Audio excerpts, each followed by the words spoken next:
agree with that one, but I'm not so sure that you'll always live up to it. We're inclined, all of us, to get hot when the other fellow gets hot. Say angry things when the other fellow starts saying angry things.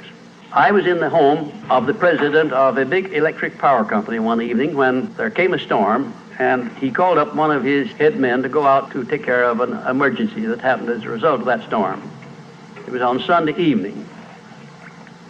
The man was gone about 2 hours, and when he came back, he came up on the front porch of the home of this man and called him out on the porch, and I never heard a man get such a tongue lashing in all my life as this president of the electric power company gets.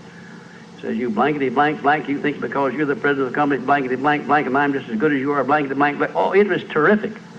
I only heard one side of the conversation because there was only one side of it. One man was doing all the talking, and one man was doing all the listening. And after this had been going on for fully 3 minutes, the other man ran out of wind and had nothing more to say. He was mad, you see, because they'd called him out on this stormy night. I heard the president close the door, and he came back, and he just smiled and said, "Why, the man was a little bit hot, wasn't he?" That's all he said. A little bit hot, wasn't he? I expected any moment to hear fists begin to fly out there. But you see, there was a man who had risen to great heights of achievement financially, and he had done it by self-discipline in every respect. And he didn't propose to allow a workman who had been temporarily unbalanced by his anger to throw him off balance and make him stoop to that level. He just didn't propose to have that done. And you'll notice when you get into an argument with anyone, and you're apt to if you don't watch yourself, that if you'll just remain silent while the other fellow's blowing off his top, he finally gets to the point where he's got no more top to blow off. Then if you want to get in a few words of your own, that's a mighty good place to do it. It's a mighty fine thing if the words that you get in are not the kind of the words you've been hearing. In other words, if you say something back kind in return, it's far better for the other fellow and far better for you. It shows you to be the bigger of the two persons. Now, anybody can get mad and blow his top because of what somebody does or says, and that's happening all the time. But the truly big man, the man who is in charge of himself, he doesn't allow anybody to draw him down to that level of a street brawl or of an argument in harsh words unless he wants to do it. And if he's truly a big man, he doesn't want to do it. Number two, remember there are 3 sides to all arguments. We ordinarily think there are 2 sides to all arguments, but they're not, they're 3.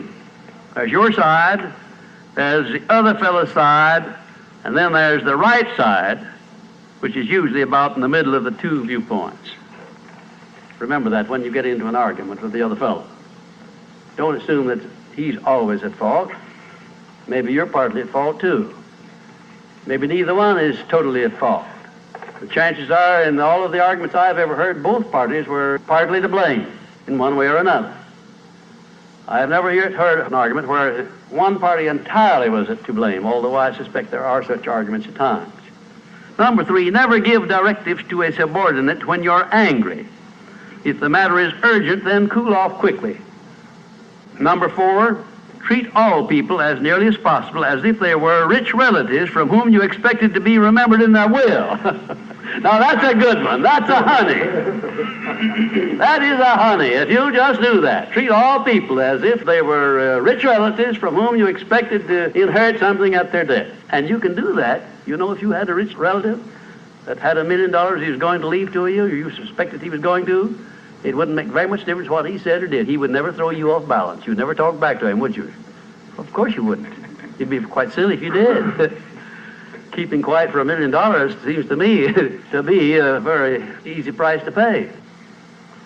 Number 5, look for the seed of an equivalent benefit in every unpleasant circumstance with which you meet, no matter what the unpleasant circumstance is. Make it a point to discipline yourself so that you look for that seed of an equivalent benefit, and you start looking in connection with the circumstance. Don't wait a week or two till you've all worked yourself up about it. Start right in where you stand. It'll lessen the blow. It'll lessen the hurt of the wound, whatever it happens to be, if you start looking for that seed of an equivalent benefit.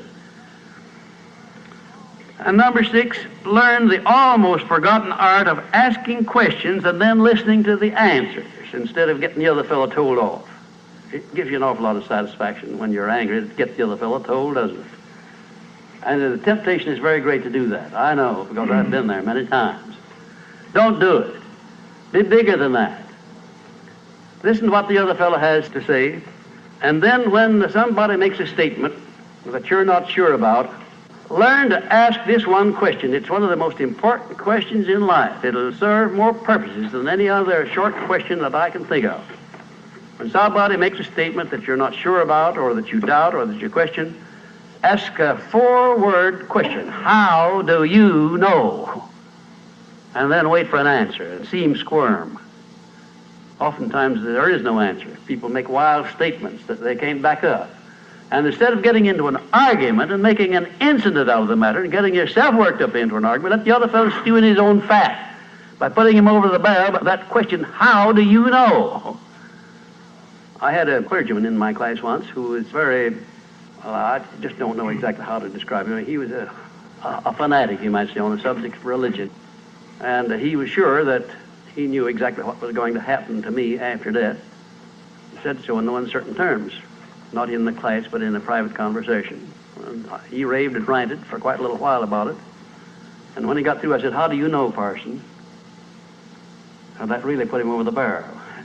He said, that's the way I feel about it. That's my faith. I said, well, now, having belief and faith is one thing, but having evidence is something else again. How do you know what's going to happen to me after I die? I don't know, and I doubt that you do. How do you know? Well, he never did give me a satisfactory answer. There are a lot of questions that come up in life in connection with which, if you ask that one thing, how do you know, you'll find that the other fellow will be off balance, and you don't need to make an incident out of what he says. You don't need to get mad at what he says. 7, never say or do anything which may influence another person without first asking yourself this question: will it benefit him or hurt him? And if it will hurt him, don't do it. Don't say anything or do anything that would hurt another person under any circumstances, no matter how much he may deserve it. Exercise self-discipline. Don't do that, because if you hurt another man, you're going to hurt yourself 10 times as much, at least, because that hurt will come back on you. I don't care who you are nor what circumstances you're working under or living under. If you hurt another person, you will be hurt 10 times as much. And if the hurt doesn't come immediately, the rate of interest on that is compound interest on compound interest, and it'll be 100 times as great if you wait long enough. Because everything that you do to or for another person, you do to or for yourself. There is no escape from that. That's just as much a law as the law of gravitation, which everyone understands. You know that if you stepped over the top of this building, no matter what your mind was or what your belief happened to be, if you stepped over the top of this building and violated the law of gravitation, that you'd hit the ground and you'd die in a very few seconds. And this law, which brings you back that which you send out, is just as inevitable, just as inexorable as the law of gravitation or any other of nature's laws. Number 8, learn the difference between friendly analysis and unfriendly criticism. Then decide which you wish to live by in your relations with others. Now, friendly analysis is one thing and is welcomed by most sensible people. I don't object to friendly analysis of anything that I do, even though it's very unfavorable. If it's friendly analysis, I like it, because I can improve by it. But if it's unfriendly criticism, very obviously unfriendly criticism, and not analysis, well, then I resent it.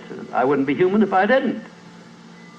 How can I tell whether it's friendly analysis or unfriendly criticism? How would you go about telling? There are a lot of ways you can tell. You can tell by your relationship to the person who's making it, whether it's friendly or unfriendly to begin with. If it's an enemy, obviously I discount it right off the bat, because you almost know it's going to be unfriendly criticism.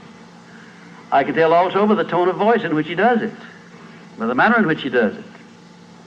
Because a man who engages in unfriendly criticism generally uses a few epithets along with it that clearly indicates that he's biased. If you have self-discipline, you're not going to be influenced by that kind of a person.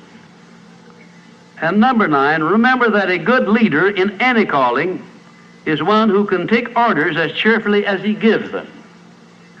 And number 10, last but not